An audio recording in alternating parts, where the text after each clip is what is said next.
Hello everyone, আশা করি সবাই ভালো আছেন। আপনারা তো দেখতে পাচ্ছেন টেবিলে রাখা আছে স্প্যাগেটি উইথ মিট। তো আমি আজকে খুব ইজি ওয়েতে এই স্প্যাগেটি রেসিপিটা আপনাদেরকে তৈরি করে দেখাবো।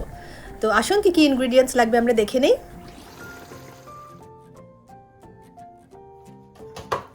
একটা বারিলা পাস্তা পুরো প্যাকেট আমি আগে সিদ্ধ করে নিচ্ছি।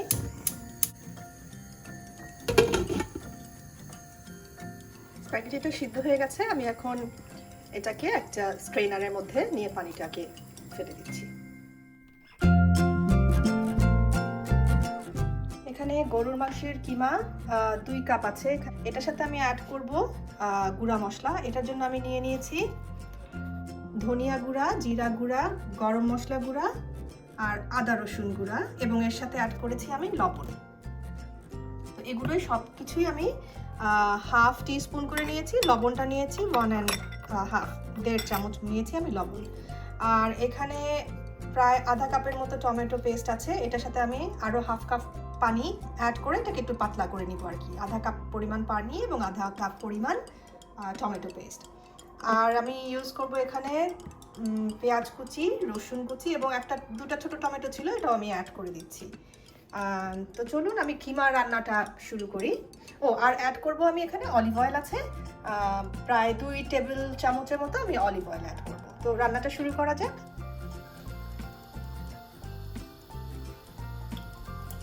প্রথমে আমি তেলটা দিয়ে নিলাম। তেলের সাথে আগে অ্যাড করে দিচ্ছি আমি রসুন, যেটাকে কুচি করে রেখেছি। রসুনটা একটু ভাজা ভাজা করে নেব।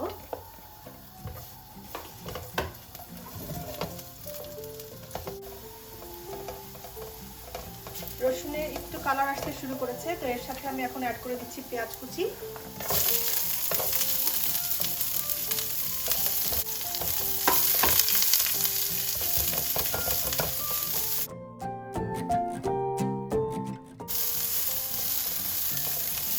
গুঁড়া মশলাগুলো এবং লবণ এটাকেও আমি অ্যাড করে দিলাম, একসাথে ভাজতে থাকবো।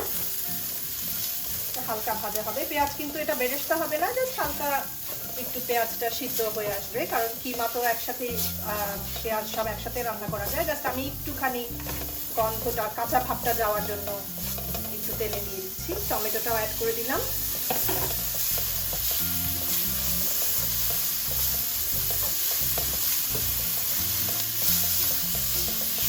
মশলার সুন্দর ফ্লেভার আসতে শুরু করেছে, আমি এখন কিমাটাকেও অ্যাড করে দিচ্ছি।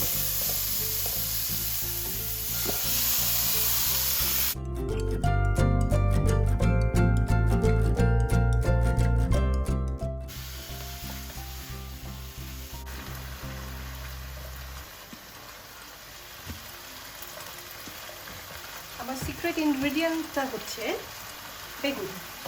কিমার সাথে আমি 2টা লম্বা বেগুন এরকম সাইজ করে কেটে নিয়েছি। এটা একদম গলে নরম হয়ে যাবে। এই বেগুনটা অনেক টেস্ট বাড়ায় কিমার। আর টার্কিতে বেগুন দিয়ে অনেক রকম আইটেম করা হয়। আমি চেষ্টা করব আস্তে আস্তে কিছু কিছু আইটেম আপনাদের সাথে শেয়ার করার জন্য। মানে অনেক পপুলার, বেগুন দিয়ে ওরা অনেক ধরনের ডিশ তৈরি করে। তো আমি এই স্প্যাগেটির সাথেও কিমার জন্য সাথে আমি বেগুনটা অ্যাড করলাম। এটা খুব মানে অনেক টেস্ট বানাবে। আচ্ছা, তো যেহেতু আমি বেগুন অ্যাড করেছি, আবার টমেটো সসের সাথে পানিও হাফ কাপ অ্যাড করব। আমি আরও হাফ টিস্পুন লবণ দিয়ে দিচ্ছি, হাফ টিস্পুন লবণ। সো টোটাল 2 টিস্পুন হলো লবণ। পরে লাগলে আবার দেখে আমি দিয়ে দিব।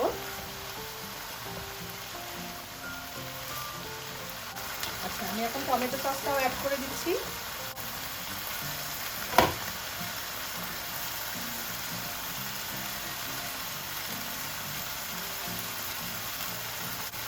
পানি দিয়ে দিব, হালকা গরম পানি।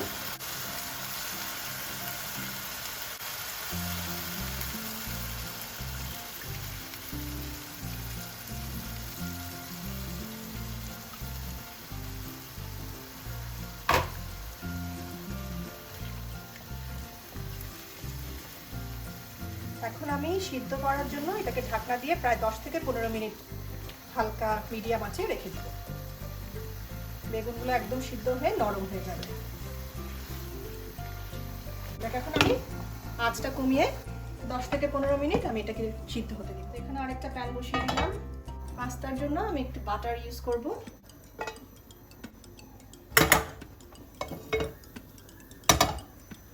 আমি 1 টেবিল চামচ হবে বাটার। এর সাথে একটু আমি পাস্তায় ওই বাটারের সাথে আমি কিন্তু গার্লিকের ইয়েটা খুব পছন্দ করি। একটু গার্লিক আমি দিব জাস্ট ফ্লেভারের জন্য, গার্লিক পাউডার 1/2 টিস্পুন, আর কিছু না। পরে আমি ব্ল্যাক পেপার করব। হালকা একটু বাটারের সাথে ফ্রাই করে নিচ্ছি।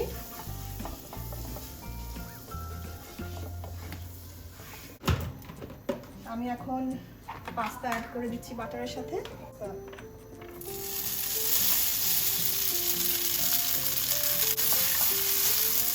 আচ্ছা, আঁচটাকে এবার কমিয়ে দিতে হবে, নাহলে এটা তো আর কোনো রান্নার কিছু নাই, জাস্ট গরম করে মিক্স করা। কমিয়ে দিলাম। আমি একটু লবণ অ্যাড করে দিচ্ছি, 1 টিস্পুন।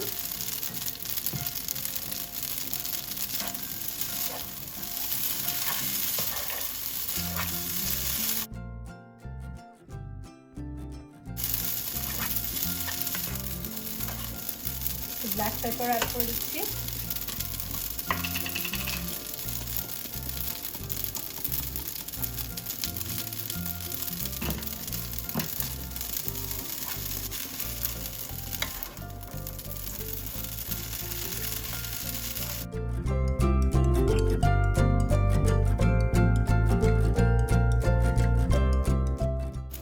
একটুখানি অরিগানো অ্যাড করে দিচ্ছি।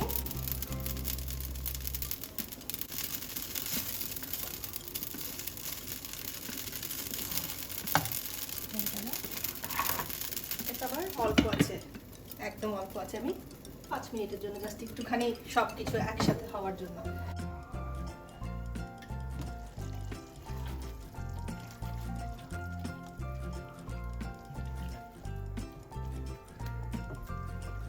আরো 5-7 মিনিট সিদ্ধ হবে, এটা আমি ঢেকে রাখছি।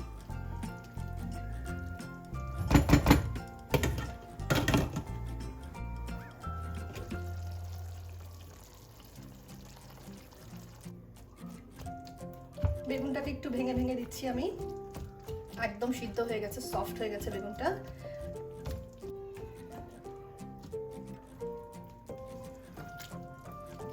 হয়ে গেছে। আমি আর 1-2 মিনিট রেখে আমি এটাকে সার্ভ করে ফেলবো।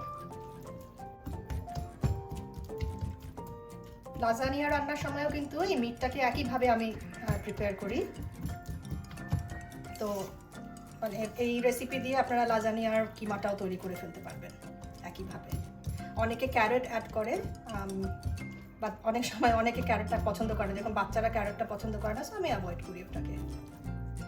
So it's ready, let's serve.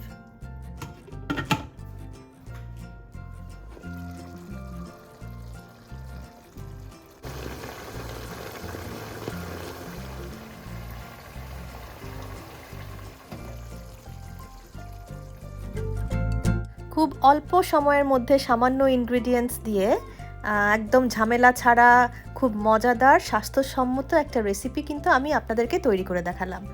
অনেক সময় সকালে যারা একটু হেভি ব্রেকফাস্ট করতে পছন্দ করেন, এই স্প্যাগেটিটা কিন্তু আপনারা ব্রেকফাস্ট হিসাবেও খেতে পারেন। এটা একটা কমপ্লিট এবং খুব হেলদি একটা মিল হবে, সহজে তাড়াতাড়ি অল্প সময়ের মধ্যেও তৈরি করা যায়।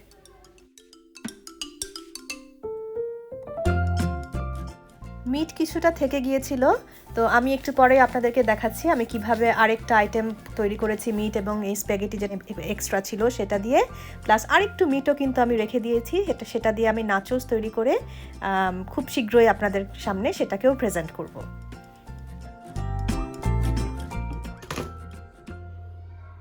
সার্ভ করার পরে যেই পাস্তা টুকু বাকি ছিল সেটা আমি মিটের সাথে মিক্স করে ফেলেছি। এখানে মিটের গ্রেভিটুকু নিচে ছিল, সো এটা আরেকটা মিল হয়ে যাবে আমাদের। আর পুরো কিমাটাকে আমি অ্যাড করি নাই, এখানে আমি কিমা একটুখানি রেখে দিয়েছি। এটা দিয়ে আবার আমি নাচোস বানিয়ে আপনাদেরকে নেক্সট রেসিপিতে দেখাবো। আর আরেকটা কথা বলি, এখানে মিট একটুখানি কম দিয়েছি কারণ এটাতে আমি পরে আবার চিজ অ্যাড করব যখন গরম করব। সো আরেকটা মানে ইনগ্রিডিয়েন্টস অ্যাড হবে, টেস্ট আরও বেড়ে যাবে। সো মিট একটু কম হলেও কোনো অসুবিধা হবে না।